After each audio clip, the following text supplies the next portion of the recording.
আসসালামু আলাইকুম। এই ভিডিওতে আমরা দেখব কিভাবে পেন টুল ব্যবহার করে কোনো অবজেক্ট তৈরি করা যায় পেন টুলের বিশেষ প্র্যাকটিসের জন্য এই ক্লাসটি। এর জন্য আমরা অ্যাডোবি ইলাস্ট্রেটর ওপেন করব। ওপেন করার পর আমরা ফাইল থেকে নিউ অ্যান্ড একটি ডকুমেন্টস নিয়ে নেব, অর্থাৎ একটি আর্টবোর্ড নিয়ে নেব। আমরা ক্রিয়েট করলাম। এখান থেকে আমরা RGB কালারটি সিলেক্ট করে নিচ্ছি, আর এখানে রেজুলেশন 300 রাস্টার ইফেক্ট। ওকে, আমরা এটিকে একটু হোয়াইট করে নেব। দেন আমরা ক্লিক করছি ক্রিয়েটে, অ্যান্ড দেন আমাদের যেহেতু স্ক্রিনটি ক্রিয়েট হয়ে গেছে, আমরা এখানে পেন টুলের জন্য সিলেক্ট করব এখানে পেন টুল, অথবা কিবোর্ড থেকে সরাসরি পি প্রেস করলে আমরা কিন্তু পেন টুলটিতে ক্লিক করতে পারবো বা সিলেক্টও করতে পারবো। সো আমরা এখানে একটি পেন টুলের একটি প্রজেক্ট করব, যেভাবে আমরা এই পেন টুলটিকে সহজে ব্যবহার করতে পারি। পেন টুল প্র্যাকটিস করার জন্য আপনাদের বেশি বেশি চর্চা করতে হবে এটি, যে কিভাবে আপনারা লাইন ড্র করতে পারেন। যত সহজে আপনি লাইন ড্র করতে পারবেন, তত বেশি আপনি পেন টুলের ব্যবহারটা নিশ্চিত করতে পারবেন, তত স্মুথলি কাজ করতে পারবেন। আর পেন টুলের মাস্টার মানে ডিজাইনের মাস্টার, এটি সবসময় মাথায় রাখবেন। সো আমরা স্পেস কি চেপে ধরলে আমাদের হ্যান্ড টুলটা, সেটা দিয়ে আমরা মুভ করতে পারি আর্টবোর্ডকে। আমরা পেন টুল যেহেতু সিলেক্ট করেছি, আমরা প্রথমেই একটি ফুল গাছ বা পাতা সহ গাছ আঁকার চেষ্টা করব। প্রথমে আমরা একটি লাইন ড্র করে নিই। সো আমরা এখানে ক্লিক করলাম, অর্থাৎ ক্লিক করে ছেড়ে দিয়েছি এখন। সো ছেড়ে দেওয়ার পর আমরা একটু সরাসরি নিচের দিকে নিয়ে আসবো পেন টুলটাকে, এবং এখানে ক্লিক করে আমাদের মাউসটিকে ধরে থেকে আমরা একটু এইদিকে ড্র্যাগ করছি। দেখেন আমাদের বাম পাশে কিন্তু এইটি কার্ভ হয়ে গেল, বাঁকা হয়ে গেল। সো আমরা এই যে হ্যান্ডেল আছে, এটিকে চাইলে কেটে দিতে পারি। আমরা না কেটে দিয়ে জাস্ট এ পাশে একটু সোজা করে, অর্থাৎ এই যে আমাদের লাইন, এই লাইনের সোজা নিচের দিকে এসে আমরা এটাকে বাঁকা করে নিলাম।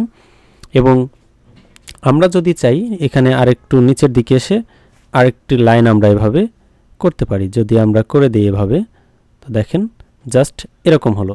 এখন আমরা সরাসরি এভাবেই মাউসটা এভাবে রেখেই আমরা ভিতে ক্লিক করব, অথবা এই যে সিলেকশন টুল এটিতে ক্লিক করব। তাহলে আমাদের এই লাইনটি এখানে চলে আসলো। দেখেন আমাদের এখানে একটু কার্ভ হয়েছে। এটিকে সোজা করার জন্য আরও কিছু টুল রয়েছে, আমরা সেটি ব্যবহার করব। এবং তার আগে দেখেন আমাদের লাইনটি কিন্তু এখানে ড্র হয়ে গেছে। তবে লাইনের এখানে ফিল কালার কিন্তু রয়েছে চালু। আমরা এই ফিল কালারটিকে জাস্ট এখানে এসে এটাতে ক্লিক করব, তার মানে ফিল অফ হয়ে গেল। অথবা এখান থেকে এসে এটিতে ক্লিক করলেও কিন্তু এটির ফিল অফ হয়ে যাবে। সো আমাদের যেহেতু একটি লাইন হয়ে গেছে, আমরা আবার পেন টুল নিব, পিতে ক্লিক করলাম। এখন যদি আমরা এখান থেকে শুরু করি, ধরুন এখান থেকে এভাবে এটুকু লাইন আঁকলাম, অ্যান্ড দেন এখানে আঁকলাম, দেন এখানে, অ্যান্ড দেন এখানে ক্লিক করে আমরা এটিকে ক্লোজ করে দিলাম। এখন আমাদের এই যে বক্সটি রয়েছে, এটিকে যদি আমরা স্ট্রোক কালারটি অফ করে ফিল কালার দিই, ধরুন আমরা স্ট্রোক কালার এখান থেকে অফ করে দিচ্ছি, আর এখানে এসে ফিল কালারটি আমরা গ্রিন করে দিলাম। এবং আমরা যদি চাই এটিকেও গ্রিন করে দিতে পারি। স্ট্রোক কালার থেকে আমরা গ্রিন সিলেক্ট করলাম। দেখেন আমাদের একটি অবজেক্ট তৈরি হয়ে গেছে। এখন এখানে আমরা পাতা তৈরি করব। পাতা কিভাবে বানাবো, এজন্য আমরা পেন টুল নিলাম। পেন টুল নেওয়ার পর আমরা যদি এভাবে আঁকি, অর্থাৎ এখানে একটা ক্লিক করে ছেড়ে দিয়েছি, এখন এটা রাবারের মতো ধরে আছে। আমরা ঠিক সোজা এদিকে আনলাম এবং এখানে ক্লিক করে ধরে থেকে একটু ড্র্যাগ করে এরকম করে দিচ্ছি। সো এরকম করে আমি এখন রিলিজ করে দিলাম, ছেড়ে দিলাম। এখন আমাকে অ্যাঙ্কর পয়েন্টটা এখানে ক্লোজ করতে হবে, অর্থাৎ কিবোর্ডের অল্টার কি চেপে ধরে আমরা এখানে একটা ক্লিক করলাম। এখন ক্লিক করার পর আবার রাবারটা আমাদের এখানে চলে এসছে। সো আমরা আবার পূর্বের শুরুর পয়েন্টে যাব। এখানে ক্লিক করার পর আমরা এদিকে মাউস পয়েন্টারটা এরকম করে রাখব। সো এরকম করার পর দেখেন আমাদের আই থিঙ্ক এটা ঠিক হয়েছে। সো এভাবে করার পর আমাদের এটা ক্লোজ হয়ে গেল, অর্থাৎ একটি পাতার মতো শেপ হয়ে গেছে। আমরা এখন সিলেকশন টুল সিলেক্ট করে এটিকে আমরা একটু স্ট্রোকটা অফ করে দিব, অ্যান্ড এখান থেকে আমরা আরেকটি যে ফিল কালার সেটি অ্যাপ্লাই করে দেব। দেখেন আমাদের পাতা হয়ে গেছে। সো আমরা যদি আরও তৈরি করতে চাই অন্যভাবে পাতা, তাহলে কি করব, আমরা পেন টুল নিলাম, আবার এখানে ক্লিক করলাম, সরাসরি নিচের দিকে আসলাম, অর্থাৎ আমার একটু ভুল হয়েছে, নিচের দিকে পেন টুল নিলাম, ক্লিক করলাম, একটু নিচের দিকে এসে ক্লিক করে ধরে থাকলাম, ধরে এদিকে আর্ট করলাম, ধরুন এভাবে আর্ট করলাম। সো আর্ট করার পর আমরা জাস্ট মুভ টুল সিলেক্ট করলাম, ভি প্রেস করে, তার মানে পাতার এক পাশে আমাদের হয়ে গেছে। এখন যদি আমরা অন্য পাশে করতে চাই, এটাকে যদি এভাবে কপি করে, তার মানে কপি হয়ে গেল, অর্থাৎ এটাকে ক্লিক করে অল্টার কি চেপে ধরলে আমরা কিন্তু কপি করতে পারছি। সো কপি করে নিলাম এটাকে, কপি করে নেওয়ার পরে এটার উপর রাইট বাটন প্রেস করে ট্রান্সফর্ম, এখান থেকে আমরা রিফ্লেক্ট যে অপশনটি আছে এখানে ক্লিক করব অ্যান্ড দেন আমাদের ভার্টিক্যাল রিফ্লেক্ট এই যে প্রিভিউ যে অপশনটা আছে এটাতে সিলেক্ট করব। তার মানে পাতাটা আমাদের উল্টে গেল এরকম করে। দেন আমরা ওকেতে প্রেস করব। দেখেন এখন দুইটা পাতা দুই পাশের অর্থাৎ মাঝখানে বিভাজিত হয়ে গেছে একটা পাতা। আমরা এটাকে এনে এভাবে জুড়ে দিব। এখন দেখেন দুইটা পাতা যুক্ত হয়ে গেছে দুইটা মিলে। আমরা দুইটাকে সিলেক্ট করে কি করব, কন্ট্রোল জি বা এই যে আমরা বলছিলাম যে আমাদের যে অবজেক্ট রয়েছে এখান থেকে গ্রুপ, এটি কিন্তু এখানে অ্যাপ্লাই করতে পারবো। সো আমরা এটিকে ধরে এখন আবার দেখেন এই পাতা বলি বা এটা বলি, আমরা এটাকে একটু ছোট করে নিতে পারি। এখান থেকে আমরা ছোট করে নিলাম এবং এটিকে এভাবে যখন আমি মুভ টুল দিয়ে সিলেক্ট করছি এরপর আমরা মাউস পয়েন্টার যখন কর্নার নিয়ে আসবো এটি বাঁকানো যাবে। সেইভাবে আমরা বাঁকা করে নিলাম। এটাকে আমরা একটার উপর রেখে দিলাম। এখন এটাকে আবার কপি করে নিলাম, কপি করে আবার একটু বাঁকা করে নিই। সো এটি বাঁকা করে আমরা এভাবে বসিয়ে দিলাম। সো আমরা চাইলে এভাবে আবার বসাতে পারি এখানে অ্যান্ড দেন ঠিক সেমভাবে এভাবে আমরা কপি করে নিলাম। কপি করে নেওয়ার পর মাউস পয়েন্টারটাকে আবার এভাবে যখন বাঁকা হবে তখন আমরা এভাবে নিব। আমরা এখন কি করব, এটা এখানে রাখবো, এটাকে আরেকটু বাঁকা করে দিব। এখন আমরা এখানে এভাবে নিয়ে এসে এটার উপর রেখে দিব। এরপর আমরা এটাকে আবার কপি করব, এটাকে কপি করে আবার বাঁকিয়ে এভাবে করে নিব। আমরা বাঁকা করে নিয়ে এখানে আমি রেখে দেই। আচ্ছা, আপনারা যারা ভিডিও দেখছেন আমার পাশে আমার ছোট ভাগিনা রয়েছে যে কথা বলছে মাঝে মধ্যে।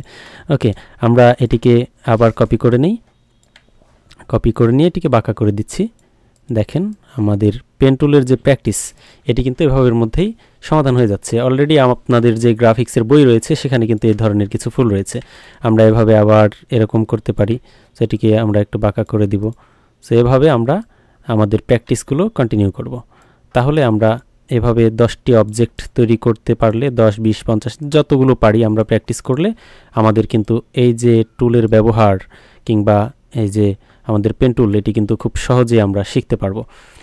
আর একই সাথে এটিকে আমরা সিলেক্ট করে নিলাম, দেন গ্রুপে ক্লিক করলাম, গ্রুপে কন্ট্রোল জিতে ক্লিক করলাম আর কি। এরপর আমাদের এটা কিন্তু একটা অবজেক্ট হয়ে গেল। এখন যদি আমরা এটাকে ডিলিট করে দিই, ধরুন আমরা একটু অন্য কিছু আঁকবো, অন্য কিছু আঁকার জন্য আমরা যদি চাই ধরেন একটি বই তৈরি করব, তাহলে আমরা কি করব, পেন টুল নিব, পেন টুল নিয়ে এভাবে সিলেক্ট করব, দেন এভাবে ক্লিক করব, এভাবে ক্লিক করব, তারপর এটা সোজা রেখে এভাবে ক্লিক করব, এরকম হয়ে গেছে। সো আমাদের একটা শেপ হয়ে গেছে। সো এটাকে আমরা যদি রিফ্লেক্ট করি, অর্থাৎ এভাবে কপি করে নিলাম, আবার এটাকে রাইট বাটন প্রেস করে ট্রান্সফর্ম, রিফ্লেক্ট অ্যান্ড দেন ওকেতে ক্লিক করলাম। এখন আমরা এই দুইটা মিলে যদি মিলিয়ে দেই তাহলে কিন্তু একটা বইয়ের মতো হয়ে গেল।